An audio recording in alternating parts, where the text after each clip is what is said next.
AEW Dynamite spesial di Toronto, Kanada. Ada debut dari Renee Young atau sekarang dikenal dengan nama Renee Paquette ya, sebagai interviewer yang resmi sudah gabung di All Elite Wrestling mengikuti suaminya The Champion Jon Moxley, the new champion of AEW All Atlantic Championship. Orange Cassidy berhasil mendapatkan title pertamanya di AEW. Selengkapnya di Gulat Review.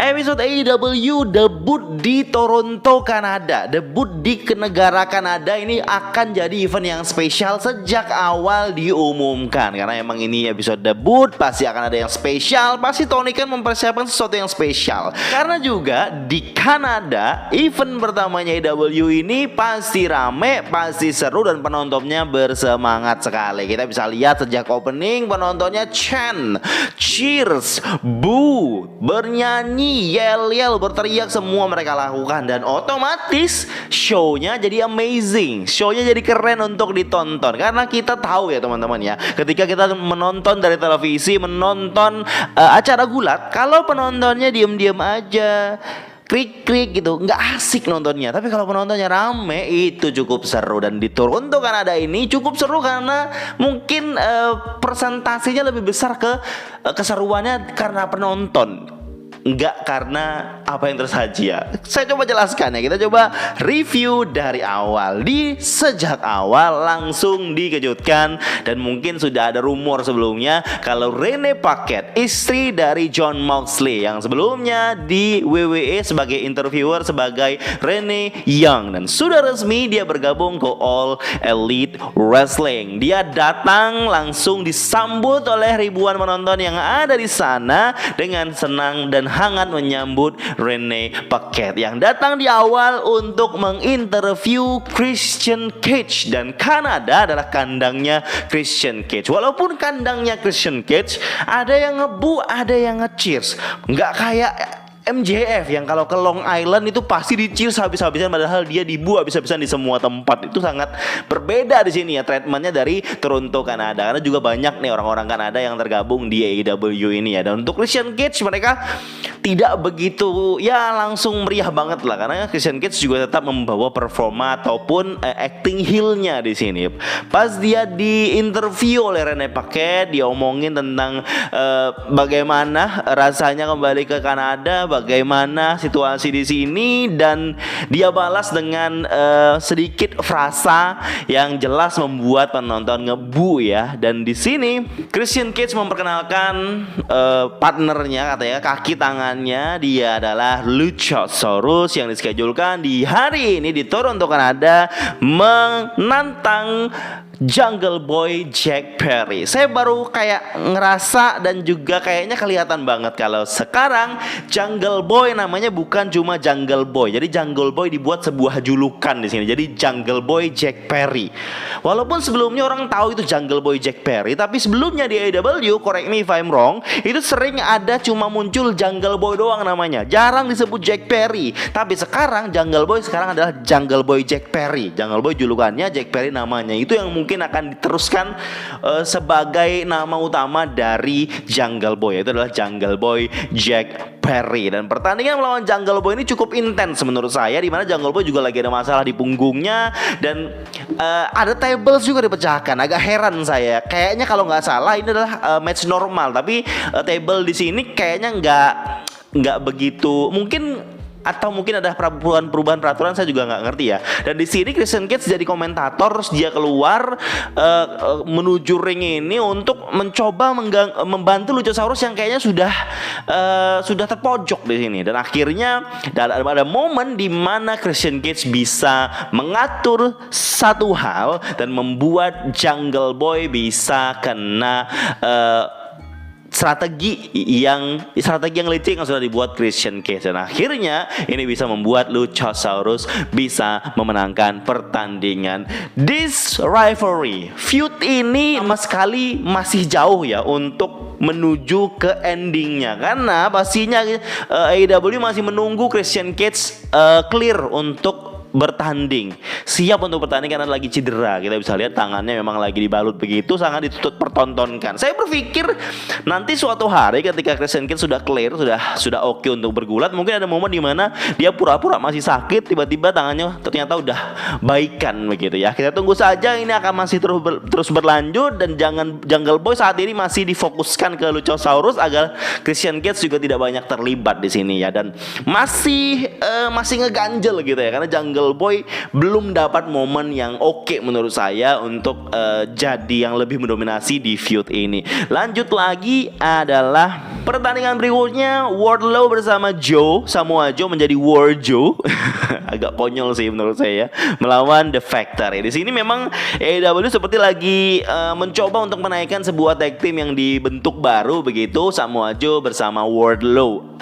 Entah gimana ya, saya berpikir saya memfavoritkan Wardlow nih guys ya. Jadi saya sering banget ngomong di review saya tentang Dynamite kalau Wardlow ini kayak setengah-setengah bookingnya, dan TNT Championnya jadi nggak begitu maksimal menurut saya ya. Jadi nggak ada, jadi kayak kesannya TNT Champion dan juga Wardlow itu hanya akan menjadi papan tengah. Jadi TNT itu nggak akan menjadi papan yang di atas gitu menurut saya. Levelnya tuh masih di situ-situ aja. Apalagi sekarang dipartnerkan dengan Samoa Joe, bukan yang nggak bagus, keren-keren aja mereka berdua. Tetapi untuk karirnya masing-masing, bookingnya masing-masing menurut saya kurang pas lah ya. Dan tapi walaupun begitu, AEW mencoba untuk nge-push War Joe, dan banyak juga penonton yang suka dengan penampilannya War Joe. Dan bukti kalau memang belum ada tanda-tanda untuk nge-bookingnya dengan maksimal, di episode ini War Joe itu dilawankan dengan The Factory, Nick Komoroto sama QT Marshall, dan kita tahu ini jobber guys di AEW, dan saya nggak begitu ngerasa penting ini si Warjo ini sampai detik ini ya. Belum nanti kedepannya apa yang akan dilakukan AEW untuk Warjo. Tapi yang jelas di sini Warjo sedang di-feudkan dengan The Embassy dari Ring of Honor ya. Di sini ada Brian Cage dan juga ada beberapa ada dua member lainnya The Embassy. Mungkin karena saya nggak paham dan juga tidak mengikuti Ring of Honor juga ya. Yang saya tahu cuma Brian Cage di sini di grup rombongannya The Embassy ini. Dan saya ngerasa ini hanya, menurut saya ini hanya bagian dari untuk mengisi feud yang ada di sini. Pertandingannya Brian Cage lawan Wardlow di minggu lalu itu keren banget guys. Brian Cage sama Wardlow di minggu lalu yang nggak saya review di episode anniversary Dynamite itu keren banget guys. Teman-teman saya rekomendasi untuk menonton pertandingan itu ya, Brian Cage lawan Wardlow. Walaupun kita tahu di pertandingan kemarin itu Wardlow pasti menang, Brian Cage pasti kalah, tapi ngerasanya tuh kayak nikmat gitu lihat bagaimana Brian Cage agility itu, atletisnya si Brian Cage di sini dengan badan sebesar itu bisa mengimbangi Wardlow yang badannya agak kecil. Agak kasihan sih ketika endingnya melihat Brian Cage itu di powerbomb begitu. Jadi kesannya Brian Cage yang badannya lebih besar jauh daripada Wardlow malah lebih lemah di sini. Saya harapkan Brian Cage bisa digunakan dengan lebih baik lagi dengan The Embassy ini. Tapi ketika melihat Warjo dipasangkan akan dilawankan dengan The Embassy, saya takutnya dan kayaknya ini The Embassy akan kalah dan Brian Cage juga akan kalah lagi dengan Warjo ini, karena Warjo ini kayak ya bisa dibilang andalannya Tony Khan untuk di bagian mid card gitu. Sampai nanti mungkin Ring of Honor mulai tayang di televisi, barulah mungkin Samoa Joe dan The Embassy bisa melanjutkan story-nya di acara TV-nya Ring of Honor yang katanya dalam waktu dekat akan ada TV-nya untuk Ring of Honor.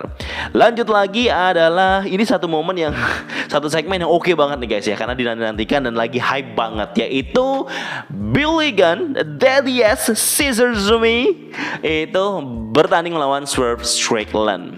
Ini pertandingan sudah di-booking sejak minggu lalu. Saya agak curiga kalau tujuan dari AEW untuk nge-booking Billy Gunn di match ini hanya untuk mengimbangi apa yang terjadi di Raw kemarin, yaitu adalah di Generation X yang reuni gitu. Nggak tahu ya. Kayaknya begitu saya ngerasanya, karena kan reuninya di X ini sudah diumumkan jauh-jauh hari dan mungkin Tony Khan ataupun AEW memutuskan untuk Billy Gunn biar bertanding di sini. Walaupun udah tua dia tetap bertanding, dan kelihatan dari matchnya Billy Gunn memperlihatkan gayanya Mr. S, gaya-gaya dia waktu di Attitude Era gitu, hampir buka celana dan beberapa hal yang lainnya dilakukan gitu, tanpa mengesampingkan Scissor Smith Daddy yang lagi hype banget di AEW. Dan pertandingan ya saya berpikir kan Daddy S atau Billy Gunn ini ngelawan Seth Strickland. Karena momennya Billy Gunn ataupun dia klaim lagi naik, saya berpikir pas lagi di tengah match ini saya pikir Billy Gunn bisa jadi menang. Tapi kalau Billy Gunn menang, kasihan Swerve Strickland, momennya habis nanti di sini. Dan ternyata ketakutan saya itu tidak terjadi, dan ternyata yang menang Swerve Strickland yang berhasil mencuri kemenangan dengan sedikit curang mengaitkan tangannya di tali ring yang di bawah. Itu sebenarnya gak adil, tapi karena dia sekarang lagi karakter heel, itu oke-oke aja untuk karakternya Swerve Strickland. Dan kalah nih si Daddy S dan juga The Acclaim. Dan satu hal yang menarik untuk melanjutkan cerita, dan mungkin ya sedikit mengecewakan bagi sebagian orang, atau mungkin membuat semakin rame lagi nih hype-nya Scissor Smith Daddy. Datanglah Smart Mark Sterling bersama Tony Nese, dan dia bilang, dia kan lawyer di sini ceritanya. Dia bilang kalau dia sudah mempatenkan, memiliki hak dari frasa Scissors Me. Jadi kata itu hanya dimiliki oleh Smart Mark Sterling secara resmi sekarang. Ini kasusnya sama kayak Citayam Fashion Week yang diambil Baim Wong. Jadi si Smart Mark Sterling bilang kalau berani-berani dia klaim sama Billy Gunn dan semuanya pakai kata-kata itu lagi, Scissor Me lagi, itu dia akan menuntut. Oke, kalau kamu mau boleh saja silakan. Nanti aku tuntut kau sampai kau jatuh miskin. Pokoknya dia ngancam gitu. Biar hype-nya ini kan namanya heel kan pasti ada saja membuat orang kesal gitu. Ini orang pasti kesal banget dengan ulahnya Smart Mark Sterling seperti ini nih. Dari segi cerita pun menurut saya agak konyol ya. Agak konyol, dimana lagi rame-rame di Scissor Me, tapi malah dicoba untuk diredam atau diakhiri begitu. It's okay, ini tujuannya untuk nanti ketika The Acclaim mendapatkan kesempatan itu lagi, hype-nya akan lebih besar lagi. Harapannya seperti itu, karena orang sudah gatel pengen melihat mereka Scissor Me sampai mereka bisa menang dari Smart Mark Sterling ini, mungkin untuk mendapatkan hak milik itu lagi, hak untuk menggunakan kata Scissor Me itu. Dan momen itu yang pasti akan jadi momen yang ditunggu-tunggu. Tetapi harus siap, beberapa minggu akan tidak terjadi Scissor Me Daddy yang dilakukan oleh The Acclaim dan juga Daddy S Billy Gunn. Saya pribadi merasa ini cerita yang sedikit konyol, tapi namanya Smart Mark Sterling yang sedang dalam posisi bisa dibilang ya jobber untuk lucu-lucuan aja, ya oke-oke aja. Dan mudah-mudahan ini tidak menurunkan hype-nya Scissor Me yang lagi naik-naiknya ya. Gitu ya. Kita lihat saja kelanjutan ceritanya Scissor Me Daddy. Match berikutnya bukan match ya, promonya MJF. Jadi MJF ini di interview di belakang layar guys. Ini promonya keren banget guys. Kayak berapi-api banget tipenya MJF. Tapi jarang banget MJF bisa saat berapi-api ini kalau di interviewnya di belakang layar begitu. Jadi di episode kemarin MJF ini kan ada pertandingan gitu. JF menawan Wheeler Yuta. Dan di tengah match, kalau nggak salah di akhir begitu, MJF ini dibantu oleh member The Firm. Tapi MJF gak mau dibantu dia. Dia tuh kayak gak mau. Kenapa dibantu? Saya gak mau, saya gak minta gitu. Dan di interview ini menarik banget guys. Di interview ini tiba-tiba Stolly Hathaway sok-sokan ini akrab sama MJF. MJF tuh masih kesal dengan apa yang dilakukan kemarin karena dia gak mau diganggu. Tapi diganggu oleh The Firm. Ini agak aneh loh. Ketika Stolly Hathaway mencoba merangkulnya, dia agak suka begitu. Terus dia ngomong sama Stolly Hathaway, dia ngancam ini hal yang kedua kali, ini strike kedua, ini peringatan kedua. Kalau kamu melakukan hal ini lagi, tahu akibatnya gitu. Dan setelah itu dia berpromo. Dan promo ini promo face guys. Dari heel kayak ada perubahan menuju face dari promonya ini. Intinya dia bilang sebenarnya dia gak mau jadi bad guy katanya. Dia menjadi bad guy karena ini yang harus dia lakukan. Dan dia tekankan lagi, Itu yang memang harus dilakukan. Being a bad guy, jadi orang jahat yang harus dilakukan untuk mendapatkan champion. Kalau emang itu yang harus dilakukan, itu yang akan saya lakukan. Intinya berarti MJF berpikir dia harus mau tidak mau jadi orang jahat untuk menjadi juara di AEW. Well, akankah kita melihat MJF akan face turn menjelang dia menjadi champion? We'll see guys, we'll see. Kita lanjut lagi ke segmen berikutnya adalah Jon Moxley datang untuk face to face bersama Hangman Adam Page yang akan bertanding minggu depan di AEW Dynamite. Hangman melawan Jon Moxley. Mereka sini face to face promo-promo nih. Dan promonya oke lagi nih. Ini promo aja oke banget nih guys ya. Jadi Jon Moxley ngomongin si Hangman begitu untuk siap match berikutnya dengan beberapa kata puitis ya. Akhirnya Hangman keluar langsung dia bilang kalau mau ngomongin orang itu di depan orangnya dong, kata Hangman di sini. Dan dia nyatakan, dia tekankan, dia sekarang sudah merasa kesal, sudah cukup frustasi. Selain karena situasi saat ini, dia juga ditinggalkan oleh teman-temannya yang kita tahu lagi disuspensi karena berantem di All Out bersama si Empang ya guys ya. Dan dia tekankan lagi, dia akan berusaha habis-habisan. Bahkan dia meninju mukanya sendiri sampai berdarah guys. Di sini merah terus jadi darah gitu. Luar biasa nih orang menyiksa diri sendiri nggak? Tahu nggak? Sampai berdarah gitu sedikit gitu. Makin menekankan kalau dia akan menjadi AEW World Champion.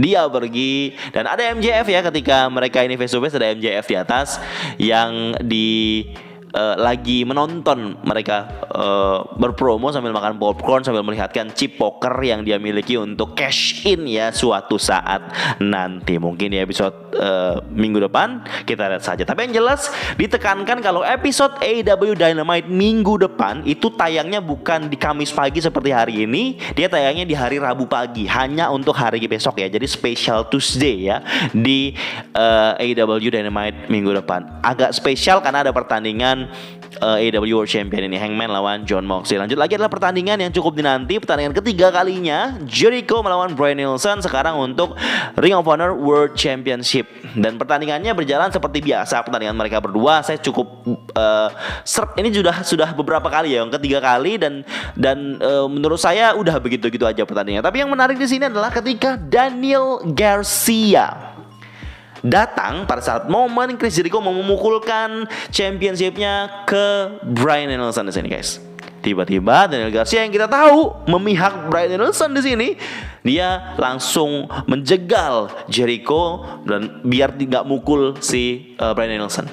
Ini membuat Bryan Danielson bisa paling nih langsung jatuh Jericho ketika Bryan mau ngepin lanjut bisa menang nih Ring of Honor Champion-nya. Tiba-tiba Daniel Garcia memukulkan championship tersebut ke Bryan Danielson. Selama ini kita kelihatan Daniel Garcia sudah gak berpihak lagi dengan Jericho. Dia kayak sudah mau berpihak ke orang lain, mau gabung ke Blackpool Combat Club. Dan di malam ini, di momen ini, di hari ini AEW Dynamite di Toronto, Kanada, dia kembali ke pelukan Jericho. Dia menunjukkan loyalitasnya ke Jericho Appreciation Society. Dan apakah cerita ini berakhir di situ? Saya kurang tahu. Tapi masih ada kecurigaan guys. Masih ada kecurigaan di mana Daniel Garcia bisa jadi ini tujuannya dia untuk masuk lagi ke Jericho. Pas Jericho lengah, bisa jadi dia nih one on one lawan Jericho di kemudian hari. Kita tunggu saja kabar selanjutnya dan feed selanjutnya untuk Daniel Garcia dan Chris Jericho ini guys. Yang jelas saya cukup bingung, cukup heran Kenapa ceritanya malah jadi ke sini? Nggak ketebak ya, agak twist menurut saya. Lanjut lagi adalah pertandingan berikutnya, interim AEW Women's World Champion Toni Storm bersama Hikaru Shida tag team lawan Dr. Britt Baker dan juga Jamie Hayter. Pertandingan dimenangkan oleh Hikaru Shida yang berhasil pin Britt Baker. Saya agak skip pertandingan ini ya, tapi ada informasi nih guys ya. Kalau Paige atau Saraya itu dikabarkan clear for in-ring return. Ini kabarnya kayaknya udah fix. Kalau Paige atau Saraya bisa jadi akan bergulat dalam waktu dekat, bisa jadi akan melawan Britt Baker ya. Lanjut lagi ada pertandingan main eventnya. Saya bisa jamin dan saya bisa mereview dan menilai kalau pertandingan ini keren banget. Tepatlah Tony Khan atau AEW memilih pertandingan ini jadi main event.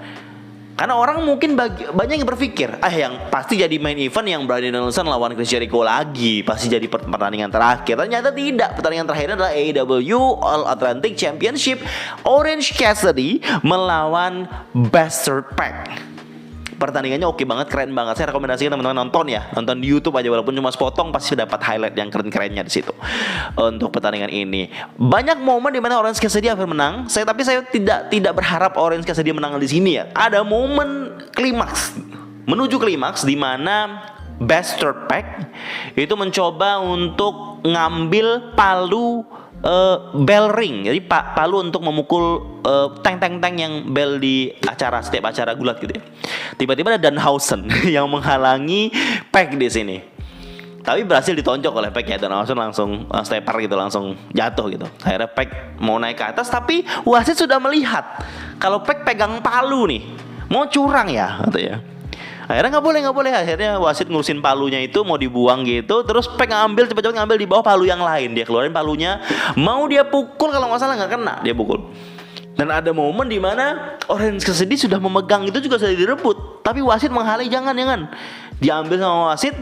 Terus itu ada momen di mana Pac jadi bisa mencuri kemenangan di sini, tapi tetap gagal. Dan akhirnya Orange Cassidy yang berhasil mencuri kemenangan di sini dan berhasil memenangkan AEW All Atlantic Champion di event AEW Dynamite malam ini, pagi ini. Dan best friend member datang untuk memeluk Orange Cassidy yang berhasil memegang championship pertamanya di AEW. Well done, matchnya keren. Orange Cassidy juga dapat champion, keren abis guys. Terima kasih buat yang sudah menonton video review AEW Dynamite hari ini. Terima kasih yang selalu support channel Gilang Gulat. Thank you.